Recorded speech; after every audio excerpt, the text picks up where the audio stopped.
If you are wondering if there is the floating window mode available on the Redmi A7 Pro, then the answer seems to be unfortunately no. Usually on a Xiaomi, Poco or Redmi smartphone, we have a couple of ways that allow you to activate the pop-up view. The most popular or the most common way to activate the pop-up view is by pressing and holding your finger on the app preview in the recent menu or background apps over here. But in this case, if I press and hold my finger on the app, I am redirected to the app info settings.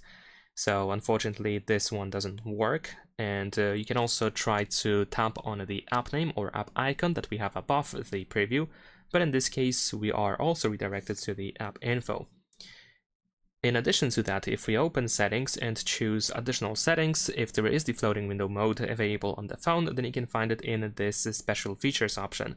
There is a little bit of information about it, but in this case, instead, we just have the side toolbox, which unfortunately cannot even be activated. So usually we can also use the side toolbox in order to open an app from the side toolbox. And once we do that, we can open it in the floating window mode, but unfortunately not in this case. So it seems that the floating window mode is simply not available on this phone. Leave a like and subscribe.